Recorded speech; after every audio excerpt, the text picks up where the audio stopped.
على محمد وآل محمد أعوذ بالله من الشيطان الرجيم بسم الله الرحمن الرحيم الحمد لله رب العالمين ثم الصلاة والسلام على سيدنا ونبينا وحبيب إله العالمين أبي القاسم محمد اللهم صل على محمد وآل محمد وعلى آله الطيبين الطاهرين المأسومين واللعنة على أعدائهم أجمعين من الآن إلى قيام يوم الدين.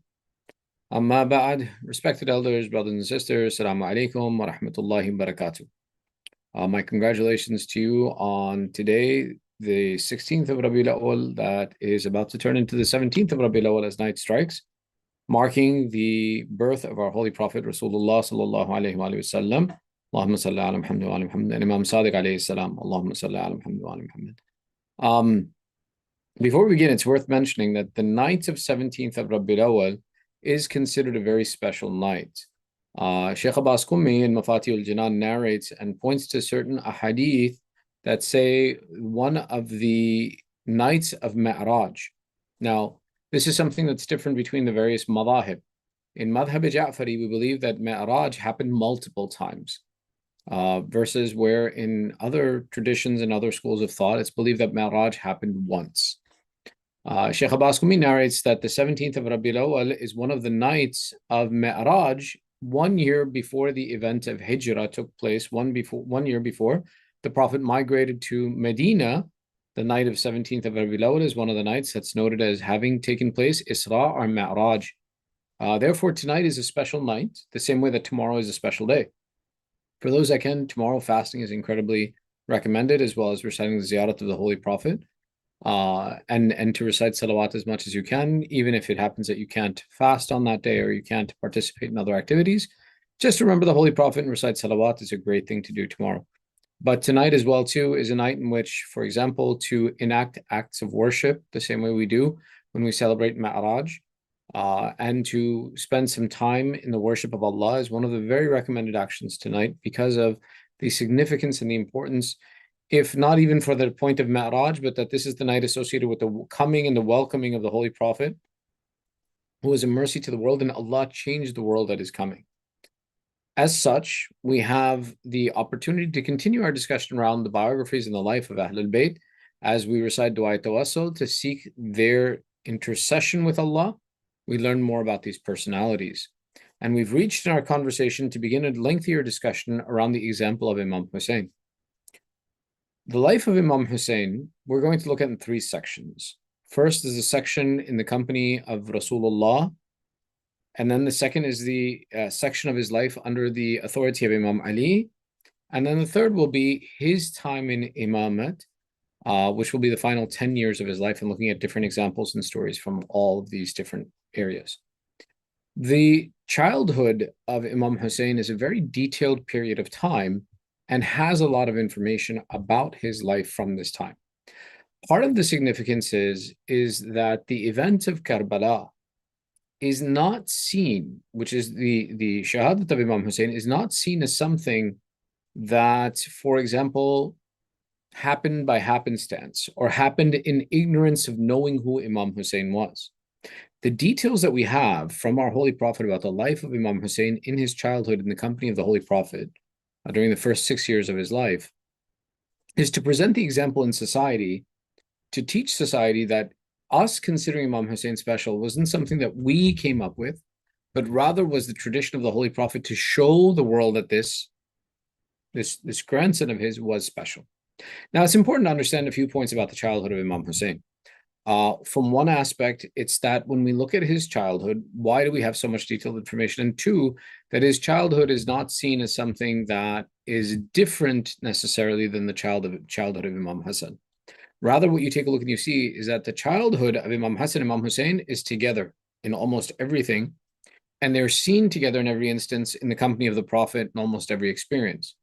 The point of mentioning this is that we look at these two personalities as sometimes different, that Imam Hussain was different, Imam Hassan was different.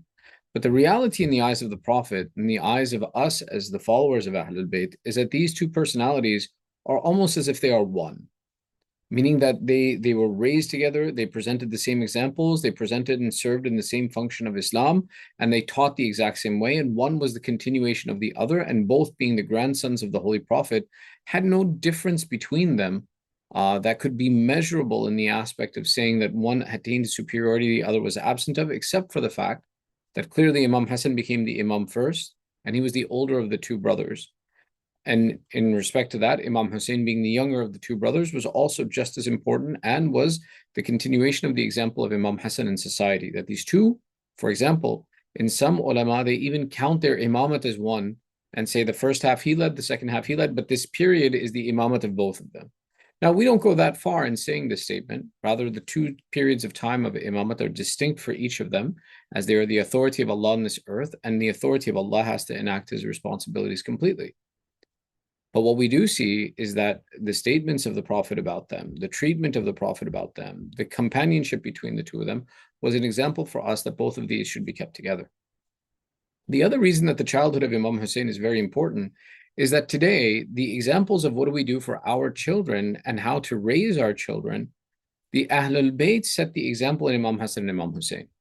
Meaning that there are certain things that we know about the childhood, infancy, upbringing of Imam Hassan and Imam Hussain that we may not know about any other children. And the significance of it was that this was an example for us to follow and to take as a blueprint in raising our children and look for advices and guidance in the example of these children. Similarly, you take a look that in spite of the fact that the Prophet had many wives and many marriages, when we look at the idealistic example of a marriage and how that relationship should be, the Prophet put forth the example of Bibi Fatima and Imam Ali alayhi salam, meaning that in them was a template for us to follow, and the example of them and the narrations about them and their marriage were given to us to give us lessons and examples and a template to follow in our own relationships. Similar to the example of Imam Hassan and Imam Hussain in their infancy, in their childhood with the company of the Holy Prophet, was a model for us and a template for us to learn and to take examples for and to understand how it is that we should apply certain lessons for the upbringing of our children. And it'll become clear as we have this conversation. For example, we take a look and we see at the birth of Imam Hassan and Imam Hussain is very specific. Particularly, it's narrated that when Imam Hassan was born, that he was wrapped in a yellow cloth, brought before the Prophet. The Prophet asked, what did you name him? Imam Ali says, how can I name him until you have named him, Ya Rasulullah? And Rasulullah, first and foremost, takes off the yellow cloth and he says, I instruct you that when children are born, they should be wrapped in a white cloth, not a yellow cloth. Similarly, when Imam Hussain is born, the narrations specify that Imam Hussain was presented wrapped in a white cloth, meaning that the instruction of the Prophet was followed specifically to say that this was not something appropriate, that a yellow cloth should be used, that a pure white cloth should be used. And thus we see the birth of Imam Hussain, he's wrapped in a white cloth, and a similar conversation takes place where Rasulullah asks, what have you named him? And Imam Ali replies, how can I name him until you have named him, Ya Rasulullah? And Rasulullah says, how can I name him until Allah has named him? The names of Imam Hassan and Imam Hussain are something specifically given by Allah. Now, the lesson and the template in this for us speaks to the idea of the naming of a child. And the naming of a child, while it is something that is a pleasure of the parents, and it's true, notice that Rasulullah doesn't say, I will name him. Rasulullah says, what did you name him? Meaning that the right of the naming is in the parents' hands, and it's the parents' right that they should name their children. And the reply of Imam Ali, the deferment to Rasulullah, is showing that Imam Ali recognizes the authority and the position of Rasulullah. Now, this is the example that Rasulullah is the grandfather, and he has the one, therefore Imam Ali defers to the grandfather to name the child. It doesn't mean that necessarily in every situation the grandfather or the grandparents should have the haqq and the authority to name the children. No, Rasulullah is demonstrating, and he's teaching that no, it's their right. But should they defer to us, and should they give us that opportunity, that it should be a name that is then given in review and in light of what does Allah love and what are the people and the companions that Allah prefers. In the naming of children, it's always important to take a look at, and the recommendations are to name after the Anbiya or the awliya. The examples of those who are beloved by Allah on this earth should be the idea of where we take names from, so as to make sure that the character of our children comes from those names, the personalities come from them, the behavior, etiquette, and the responsibility of honor and dignity of that name is bestowed upon the child as well.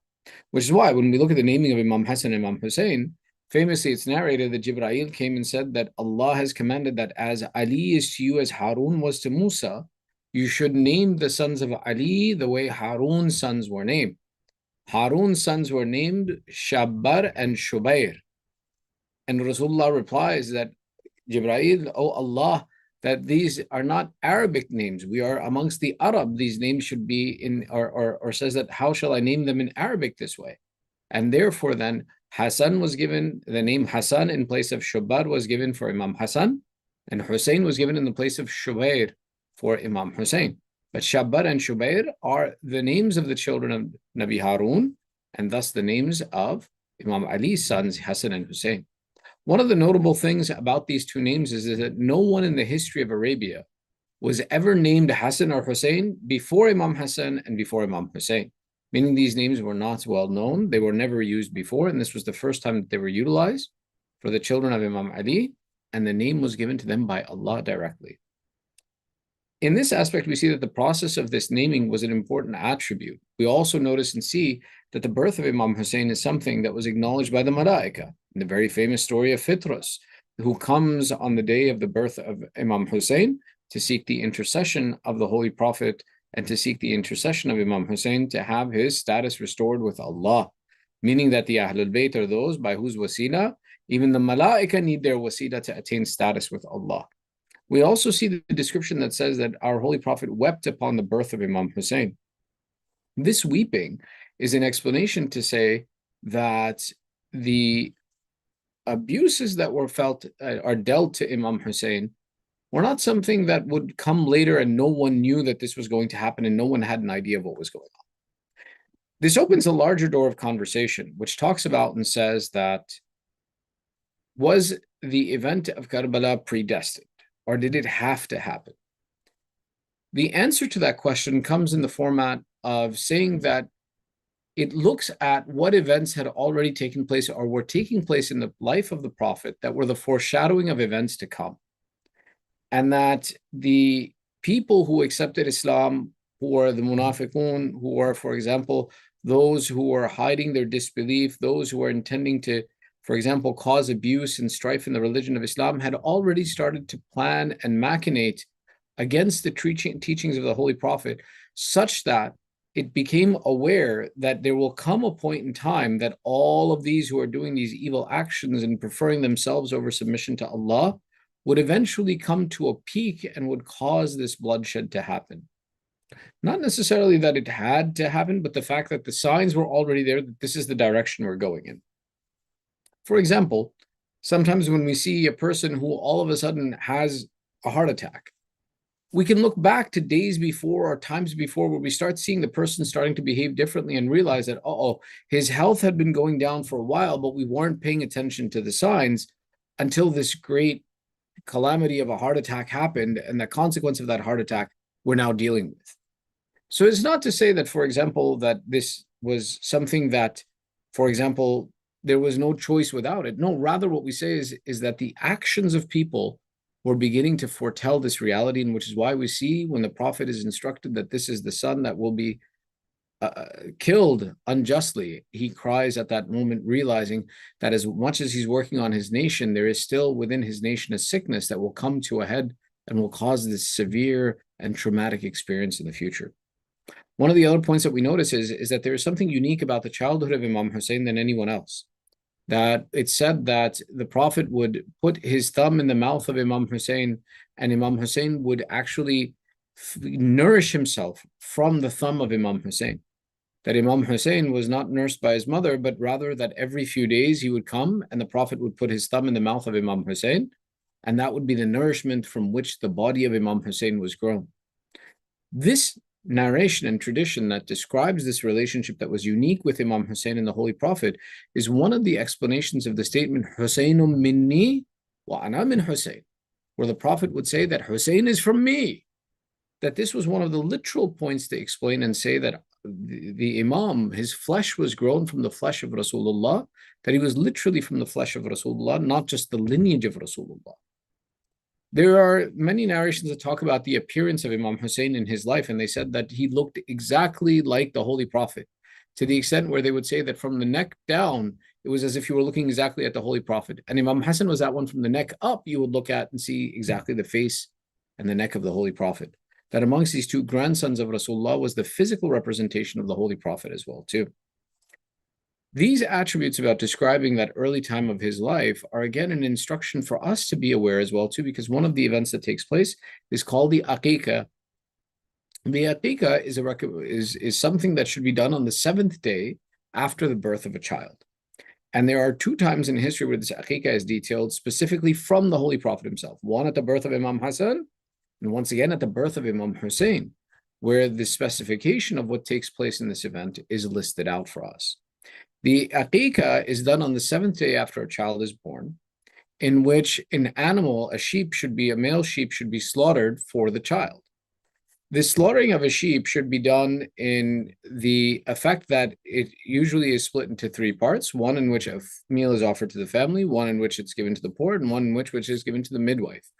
In our times, because of the way the environment is set up, typically what we do is we do the aqiqah where it is for the most needy, and we serve it there. It is recommended that at the birth of a child that a walima should be held, a feast should be held, where the family members are fed and that we invite them to participate in the celebration of the birth of a child.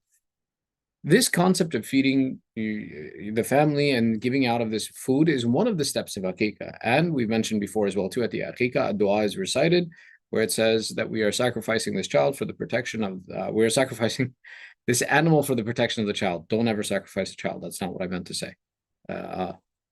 And that this is one of the recommended actions to be done. That the second element of the aqiqah is the shaving of the head on the 7th day, and that the hair is taken and weighed in either gold or silver, and that gold or silver is given as charity in the equivalency of the weight of the hair of the child. And the third element that's for boys is that the circumcision of the child is done on the 7th day, and the Prophet recommended this should be done early on because it is the safest and healthiest for that child at that time for it to be done. So these 3 elements of the aqiqah are explained as well too. One of the other elements about the birth that was explained about Imam Hussain that's very specific as well too is the giving of the adhan and the iqamah in the ears of the newborn. This practice, which is a recommendation that when a child is born, that the adhan and the iqamah should be done, one of the recommendations is that this keeps shaitan away from the child and introduces him to the religion of Islam from the moment of his birth. And it was something that the Prophet did, showing these 2 children born in the religion of Islam that this is their right. Today, when we have this practice of reciting adhan and iqamah in the ears of our child, it's not necessary that only one person does it. So, for example, the father doing it for the child is a very good thing. Having grandfathers or respected elders or ulama who do this for our children as well too, it's as if it's a dua for the infant to keep them attached to the religion of Islam. And therefore, even if it's done more than once, but it's done with the intention of the respect and the honor of the person that we have, that they're praying for our child, that the voice of that noble personality should be heard by that infant, is one of the recommended things that we should have. And the same way that the voice of the Holy Prophet was the first thing heard in the ears of Imam Hassan and Imam Hussain is one of the lessons that we possess. These examples of the birth are not the only examples that we possess. Rather, we take a look and we see that the childhood of Imam Hassan and Imam Hussain specifically was very important, and the roles of the family in the upbringing of children became very important as well too, by showing us the example of Imam Hassan and Imam Hussain. We see in the upbringing, we see the involvement of the Quran, we see the involvement about talking about good deeds and about the Sunnah of the Prophet and repeating the lessons of the Holy Prophet.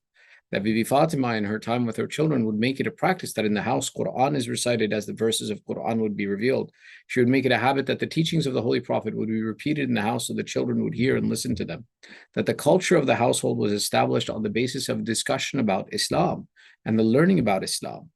And the same way that, for example, we see these in the concept of teaching, there's also the concept of play in the household of Ahlul Bayt.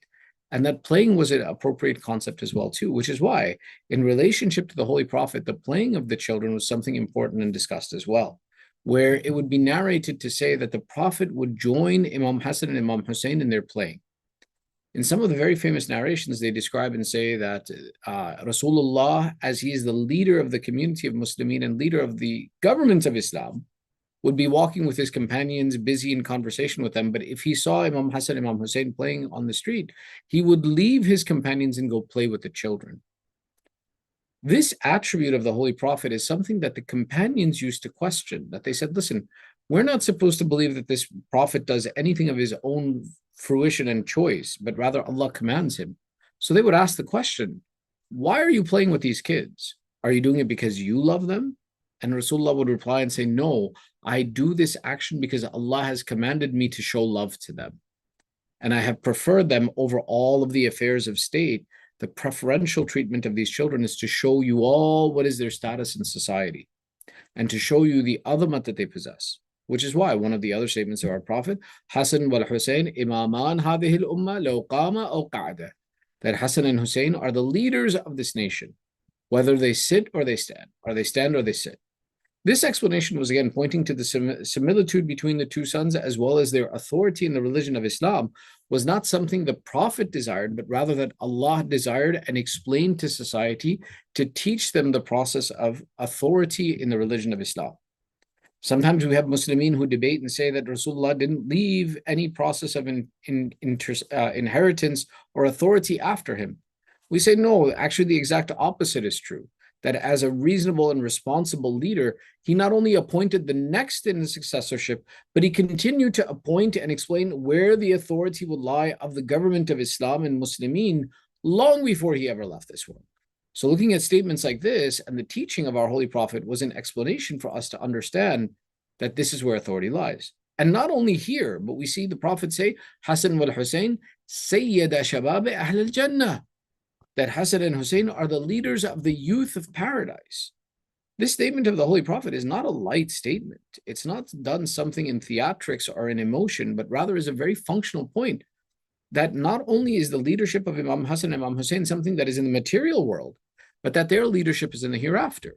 And one of the important points to note is that everybody in heaven will be a youth. So if everybody in heaven is a youth, that means that Imam Hassan and Imam Hussein are the leaders of everybody, with the exception of the Holy Prophet, Bibi Fatima, Imam Ali, that these will be the leaders of all of the youths of paradise. As we're coming to the end of our time tonight, and it is the wiladat of the Holy Prophet, I'm going to share a joke with you guys. This reminds me of a joke. Our Prophet loved humor, and he enjoyed that people should appreciate humor. And very famously, it happens that when our Prophet was sitting in Masjid al-Nabawi, an old lady comes to the Holy Prophet, and she says, "Oh, Prophet of Allah, pray for me that I get to go to heaven." And Rasulullah replies, and he says, "There will be no old people in heaven." The lady becomes so shocked and so upset. She just gets up and leaves, and she starts crying. And she leaves Masjid al-Nabawi crying. As she leaves crying, or she's leaving crying, Bilal al-Habashi, the mu'adhin of the Holy Prophet, comes to her and he says, "Lady, why are you crying?" She says, "I received bad news from the Holy Prophet." He says, "What did you receive as bad news?" She says, "The Prophet of Islam and the Prophet of Allah has told me that there will be no old people in heaven." "Bilal, I'm an old lady. I want to go to heaven. But the Prophet told me there will be no old people in heaven." So she becomes very upset, and Bilal becomes a little bit confused. So Bilal says, "Old lady, don't worry. I'll go ask the Prophet. Let me go find out what's going on." So Bilal goes to the Holy Prophet, and he says, "Ya Rasulullah, something has confused me. I saw an old lady leaving here who asked you if she could go to heaven or pray for her to go to heaven, and you told her there'll be no old people in heaven." And the joke goes, or the story goes, is that Rasulullah replies, "That's right, Bilal, and there won't be any black people in heaven either." And then Bilal begins to cry and says, "What? There won't be any black people in heaven? There'll be no one black in heaven?" And Rasulullah then smiles and explains, "Oh Bilal, in heaven, every person will be in their youth and will possess the nur of Allah in their faces. These colors and these differences of age and all of these items are materialistic affairs of this world. But in the hereafter, everyone will be nur and everyone will be youth." So the joke essentially is the fact that, Rasulullah scares them both that you won't go to heaven. But in reality, he's explaining the reality of heaven, but they're misunderstanding it to say as if it was Rasulullah saying that they won't ever be able to reach heaven because of what they possess in this world. And that's not the case. So inshallah, with this, we're going to end our session for today. My congratulations to you all again on the birth of our Holy Prophet as we begin the time of Maghrib and we reach the time of the starting of this special time. Please make sure to take advantage of this time, take advantage of this unique opportunity that Allah has given us tawfiq and has given us permission to be alive on such a special moment, that we shouldn't neglect it and we shouldn't miss this opportunity. Try and do something special and something unique in this time frame that reflects that you have an acknowledgement and appreciation of the great mercy to this world, the great mercy of Allah in all of humanity, that is our Holy Prophet and his pure progeny. We ask Allah again, by the right of this day, by the right of the Hadirin Ghaibin, that, oh Allah, first and foremost, forgive our sins and cover our flaws. Oh Allah, give us the tawfiq to follow the true upright religion of Rasulullah and to follow the teachings of Ahlul Bayt. Oh Allah, give us the tawfiq to implement the teachings of the Quran in our lives. Oh Allah, help keep our children and our lineage on the upright path of Islam. Oh Allah, hasten the reappearance of the grandson of Rasulullah who fulfills the promises of Rasulullah, the Imam of our time, Sahib al-Asr wa Zaman. Oh Allah, make us and our progenies from the upright supporters of our Imam. Entitle us to the ziyarat of all of the Masoomeen in this world and the shafa of the Masoomeen in the hereafter. Remembering all of our marhumeen, that may they participate in the celebration with us. Let's recite one Surah Fatiha, 3 times Surah Ikhlas, giving the thawab to them on our behalf in this auspicious occasion. Allahumma salli ala Muhammad wa ala Muhammad. Bismillah.